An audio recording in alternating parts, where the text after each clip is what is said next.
কখনো ফোন করে, কখনো চিঠি লিখে, আবার কখনো সরাসরি শুটিং ফ্লোরে। সম্প্রতি একের পর এক হত্যার হুমকি পেয়েছেন বলিউড সুপারস্টার সালমান খান।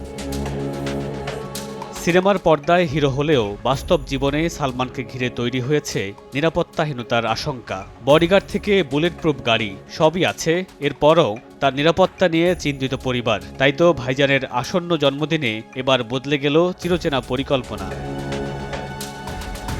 আগামী ২৭ ডিসেম্বর ৫৮ পেরিয়ে ৫৯ বছরে পা দিবেন সালমান খান। গত বছরও মুম্বাইয়ের গ্যালাক্সি অ্যাপার্টমেন্টের সামনে ছিল ভক্তদের ভিড়। সালমান গ্রহণ করেছেন ভক্তদের শুভেচ্ছা। তবে এবার কি সেই দৃশ্য দেখা যাবে? সম্প্রতি সালমান খানের জন্মদিনের পরিকল্পনা নিয়ে কথা বলেছেন তার ভাই সোহেল খান। সোহেল খান জানিয়েছেন, অন্যান্য বছরের মতো এবার জাঁকজমক আয়োজন থেকে দূরে থাকছেন সালমান। নিরাপত্তার বিষয়টি মাথায় রেখে একেবারেই ঘরোয়াভাবে উদযাপন করা হবে জন্মদিন। আর তাই পরিবারের সদস্যরা আর হাতে গোনা কয়েকজন বন্ধু থাকবেন জন্মদিনের অনুষ্ঠানে।